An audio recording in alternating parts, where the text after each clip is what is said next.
What's up, everyone? Mr. YouTube Gamer. Today we're playing some Call of Duty World at War in 2021.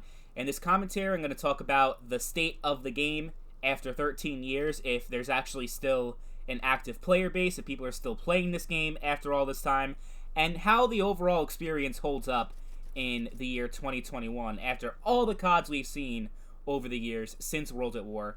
How does the game play in 2021 compared to, let's say, Black Ops Cold War? Well, I will say, if we're going to compare this game to Cold War, I will say the one thing that's definitely better about this game is the map design. Oh my god, the maps in Cold War are garbage, and it's even worse in Modern Warfare 2019.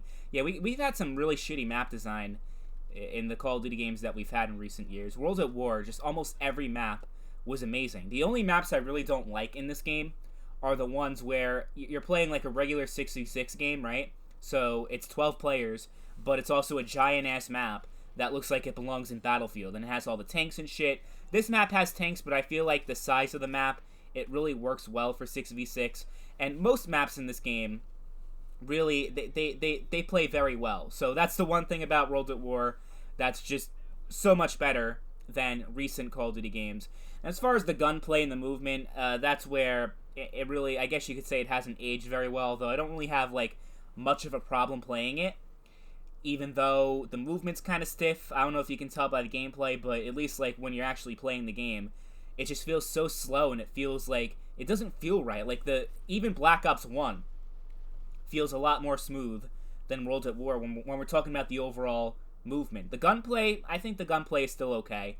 It is a game from 2008, but I think compared to most games, most FPS games that came out around that time, like think of Battlefield Bad Company 1, World at War actually has some pretty good gunplay for its time. So, yeah, the gunplay is okay. You know, it's nothing extraordinary, but it's not awful either. It's just there. And, of course, you know, there are certain things that didn't age well, like Stopping Power, Juggernaut, Second Chance, which are a few things that you will see in this gameplay. So, yeah, World at War may not have been a perfectly balanced game. I think it's still a really fun game, even after all these years. And if you haven't played it before, I definitely recommend you check it out. Yeah, the player base is pretty low, so it might be a little bit hard finding a match. From my experience, it's actually really difficult to find a game. I was actually surprised that I was able to find this one, to be honest with you. So that's something to keep in mind, is that, yes, the game is not dead, but it's on life support. That's the sad truth about World at War in 2021. So I would say pick the game up, but the caveat is that you get it at a really, really cheap price, like $5, maybe $10 tops, because there is zombies, there is a single-player campaign. So there is more to the game than just the online multiplayer, but still, I would say if you want to get it, if you're interested in getting it, you never played it before, or if you had it but you don't have it anymore and you want to get it again, I wouldn't go above $10. And I would also recommend that if you're looking to buy World at War, stay away from the PC version. I know people keep talking about how the PC version is the best version of World at War, especially these days, because there still is an active player base, there are a lot of custom servers, and there's a lot of stuff that you can do in World at War on PC compared to the 360 and PS3 version. But I'm telling you, I have both the Xbox 360 and the PC version. The PC version is trash. Okay, it doesn't play well on PC, first of all, because it's a game made for console. It feels weird on keyboard and mouse. But that's like, you know, okay, it is what it is. It's not a deal breaker, right?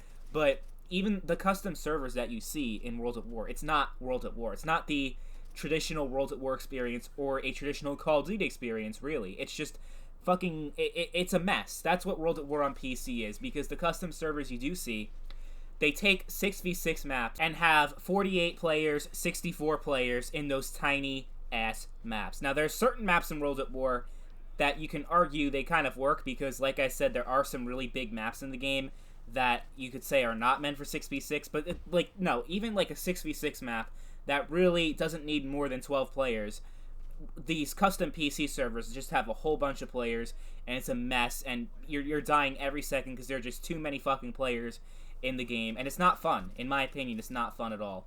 So, yeah, I would recommend do not get the PC version of World at War unless you're really obsessed with zombies, and I know the custom zombies community of World at War is huge, and I think it's still going on, so for custom maps, fine, but multiplayer, it's a terrible experience from what I've been through. So yeah, I recommend get the PS3 or 360 version. And I know on console people are worried about hackers, and I've dealt with a lot of hackers in World at War back in the day. But right now, I don't really deal with that anymore. The hackers that were in World at War a few years ago, they kind of moved on, and they don't really hack this game anymore. So if you're worried about that, don't, because from my experience, I don't really deal with it. I only remember running into one hacker in the past year out of all the matches I played. So yeah, I wouldn't worry so much about the hacking. Like, they might pop in here and there, but they don't, like, completely ruin the experience. Let me put it this way. Call of Duty World at War is not as broken as Black Ops 2 is today. You don't have as much of a hacker problem in World at War as you do in Black Ops 2. So, yeah, anyone who's played Black Ops 2 recently knows how bad it is with that. World at War is not even close to having the same problem. So, yeah, hacking is not really a big issue. The other thing I have to mention, if you do get the console version, the map pack is pretty much a requirement. And if you don't want to spend the $10 on it, that's going to be an issue, because the fact is that they don't actually separate players between those who have the DLC and those that don't. So it's already hard enough to find a game of World at War, but they'll start a DLC map in the rotation, and if you don't have the DLC, they're going to keep going with the game. They'll just kick you out of the lobby if you don't have the map pack. So it's pretty much a requirement, because the DLC, there are a lot of maps that come into rotation, and if you do not have the map packs, you will just not be allowed to play a good amount of the games that come up in the lobby. So that's something to keep in mind. But overall, I do say that Call of Duty World at War is a worthwhile experience in 2021. You can still find a game. It's not completely dead like the really old CODs like COD 2 and COD 3. And you can still have a lot of fun. Even though you don't have the custom kill streaks and all the bells and whistles you have in modern Call of Duty, I think the game still holds up pretty well for a game that came out in 2008. But that pretty much wraps up today's video. Let me know in the comments down below if you still play World at War in 2021. Thank you all for watching, and I'll catch you guys later. Peace.